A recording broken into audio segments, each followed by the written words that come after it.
Hello viewers.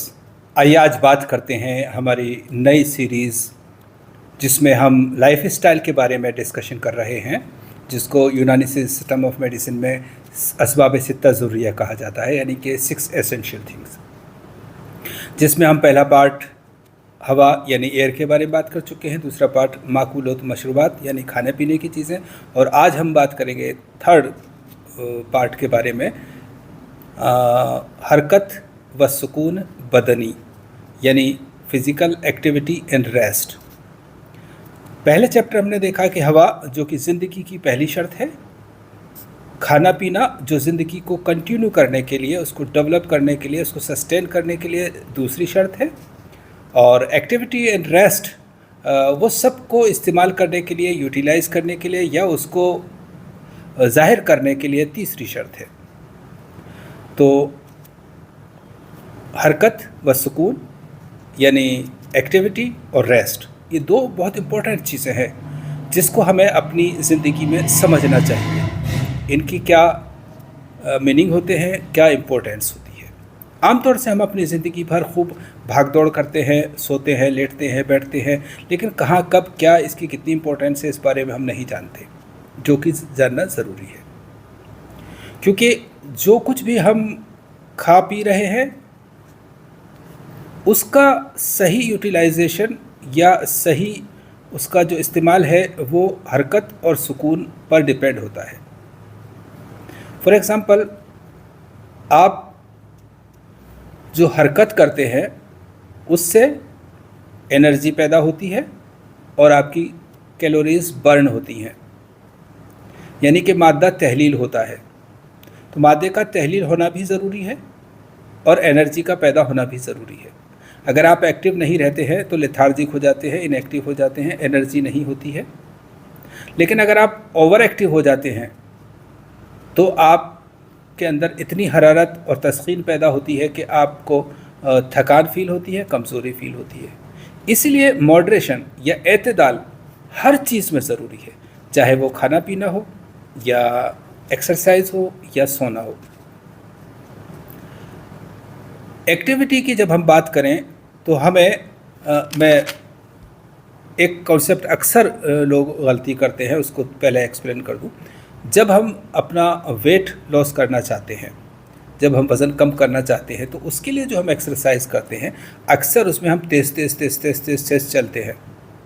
जबकि उसूल की बात यह है कि जब आप बहुत तेज़ चलते हैं या जॉगिंग करते हैं, सब करते हैं, तो तहलील के मुकाबले में यानी कैलोरीज़ के बर्न होने के मुकाबले में आपको तस्कीन ज़्यादा हो जाती है, हरारत जिस्म के अंदर ज़्यादा पैदा हो जाती है, जो कि थकान पैदा करती है और जो आपका मकसद है वो हासिल नहीं होता है। अगर आप कंटिन्यू चलते हैं, धीरे धीरे चलते हैं, चहलकदमी जिसको कहें, वॉकिंग जिसको कहते हैं, वॉकिंग अक्सर लफ्ज़ इस्तेमाल किया जाता है, अगर आप ये करते हैं तो आपका मादा तहलील होता है, कैलोरीज बर्न होती हैं, वेट लूज़ होता है। कंटिन्यूटी, ड्यूरेशन इम्पोर्टेंट है। लेकिन तेज़ चलना अलग तरह की एक्टिविटीज़ के लिए या स्पोर्ट्स के लिए एक एक्सरसाइज है, जहाँ पे मसल्स को हमें टोन अप करना होता है, फ्लेक्सिबल करना होता है, उनको स्टेमिना देना होता है। ऐसे पर्पज़ के लिए वो इस्तेमाल किया जाता है, जब हमें ब्लड सर्कुलेशन बढ़ाना होता है। लेकिन जब हमारा पर्पज़ वेट लूज़ करना होता है, उस वक्त हमें धीरे चलना चाहिए, देर तक चलना चाहिए। तो ये बात हमें ध्यान रखनी चाहिए। 24 आवर्स का एक दिन होता है, आप जानते हैं, इसमें 7 से 8 घंटे की नींद लेना ज़रूरी होता है। 6 घंटे से कम नहीं होनी चाहिए, 7 घंटे ठीक है, 8 घंटे भी चलती है। ये जो सोने से लेकर जागने तक का पीरियड है, ये रेस्ट का पीरियड है, ये सुकून का पीरियड है, जो कि बहुत ज़रूरी है हमारे जिस्म की तमाम जिस्म की रिपेयरिंग करने के लिए, रीजनरेशन के लिए। लेकिन इसके बाद हमारे पास जो बचते हैं 16 आवर्स, उसमें हम पूरी तरह से एक्टिव नहीं रहते। हमें 8 या 10 घंटे ज़ाहिरी तौर पे एक्टिव रहते हैं, लेकिन बाकी के सारे टाइम हम किसी न किसी तरह से सुकून में रहते हैं, इनएक्टिव रहते हैं, रेस्ट में रहते हैं। फॉर एग्ज़ाम्पल, आप जॉब कर रहे हैं लेकिन आप बैठे हुए हैं, रेस्ट की हालत में हैं। दिन में आप कभी कभी लेट भी जाते हैं, सो भी जाते हैं, बहुत बार बहुत सारे टाइम के लिए बैठना हो जाता है, सुकून मिल जाता है। तो इस तरह से देखा जाए तो ये जो सुकून का टाइम है वो भी आलमोस्ट 12 घंटे या उसके आसपास ही पहुंच जाता है।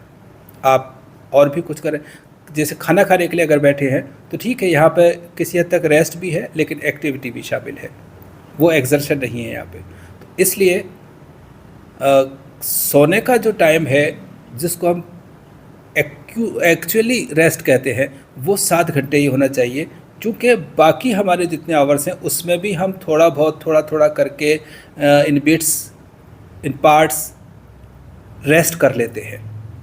अगर हम इसको सोने वाले टाइम को ज़्यादा बढ़ा देते हैं तो फिर हमारा रेस्ट का टाइम ज़्यादा हो जाता है और हम वेट गेन करते हैं, लेथार्जिक होते हैं, और लाइफ स्टाइल वाली डिजीज़ें जो है, डायबिटीज़ भी हो सकती है, पीसीओडी भी हो सकती है, थायराइड भी हो सकता है, और भी बहुत सारी चीज़ें इस तरह की हो सकती हैं जो कि सुस्त रहने की वजह से होती हैं, या कहिए कि हमारा प्रॉपर जो मेटाबॉलिज्म है सही नहीं होता है उसकी वजह से होती हैं।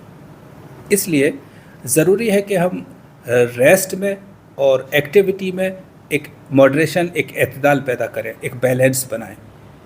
बहुत ज़्यादा अगर आप एक्टिव रहते हैं, एक्टिविटी है आपकी, एक्सरसाइज एक्सर्शन है फिज़िकल, तो आप फिर आपका वेट कम होने लगता है और कुछ न्यूट्रिएंट्स की भी कमी आ सकती है। जाहिर सी बात है, अगर आप बहुत ज़्यादा एक्टिव रहते हैं तो पसीना भी आएगा।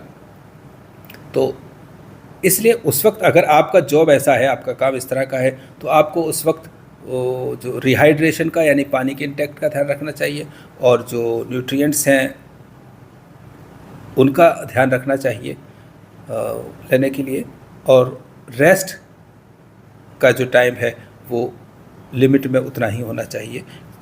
हालांकि कभी कभी ड्यूटी के हिसाब से या कुछ अपने सर्कमस्टांसेस की वजह से कोई शख्स 2 पार्ट्स में भी सोते हैं, कुछ कम ज़्यादा कर, तो ठीक है, पर्सन टू पर्सन थोड़ा बहुत डिफ़र कर सकता है, लेकिन फिर भी जितना हो सके इसको बैलेंस करना चाहिए। अब फाइनली हम इसको यूनानी नज़रिए से बहुत शॉर्ट में यूँ समझ सकते हैं कि जो हमारी हरकत है, जो एक्टिविटी है, वो एक गर्म मिजाज की कैफियत है, और जो सुकून है वो सर्द मिजाज की कैफियत है का नाम है। चूँकि जब सुकून होता है तो हमेशा तबरीद होती है, ठंड होती है। सुकून के मानी ठंड के, ठहराव के, रुकने के होते हैं। कोई चीज़ जब ठहर जाती है, रुक जाती है, तो वो ठंडी होती है, और फिर वहाँ पे धीरे धीरे धीरे रुतूबात का इज्तिमा होता है, जमने लगती है, रुकावट होती है, तो वहाँ पे मादा रुकता है और वो रतूबत भी रुकने लगती है। तो इस तरह से सर्दी और तरी दोनों वहाँ पे घर करने लगती हैं, जिसके नतीजे में बीमारियाँ भी पैदा होती हैं, वेट भी गेन होता है। दूसरी तरफ हरकत एक गर्म कंडीशन का नाम है, जिसमें कि अगर ज़्यादा की जाए तो मादा ज़्यादा तहलील हो जाता है और ज़ौफ़ आता है। वहाँ पर मादा ज़्यादा तहलील होने की वजह से, जिस्म से कुछ निकल जाने की वजह से कमज़ोरी होती है। यहाँ पर ज़्यादा रेस्ट करने की वजह से, मादा का इस्तेमाल होने की वजह से कमज़ोरी और बीमारी पैदा होती है। इसलिए एतदाल ज़रूरी है। तो हम ये समझें कि हरकत एक गर्म कंडीशन का नाम है, सुकून एक ठंडी कंडीशन का नाम है। तो एतदाल दोनों में ही होना ज़रूरी है। अगर ज़िंदगी में हरकत ज़्यादा हो जाएगी, हरारत ज़्यादा हो जाएगी तो भी ठीक नहीं है, सर्दी ज़्यादा हो जाएगी तो वो भी ठीक नहीं है। तो इस तरह से हमारा ये थर्ड पार्ट जो हरकत और सुकून है, ये सित्ता ज़रूरिया में सबसे ज़्यादा इम्पोर्टेंट है। हवा से ज़िंदगी मिली, खाने पीने से वो आगे बढ़ने लगी, कायम रही, सस्टेन करी, लेकिन उस ज़िंदगी का जो यूटिलाइजेशन है फंक्शनली, वो यहीं से समझ में आता है। उसका जो मुज़ाहरा होता है, जो एक्सप्रेशन होता है, वो हरकत और सुकून से ही होता है। अगर हमारी हरकत और सुकून में एतदाल नहीं है तो हमने जो कुछ खाया हुआ है वो या तो वेस्ट चला जाएगा, और या वो बॉडी में रुक करके नुकसान पैदा करेगा, यानी कि हर हाल में वो एक मर्ज़ की कैफियत पैदा हो जाएगी।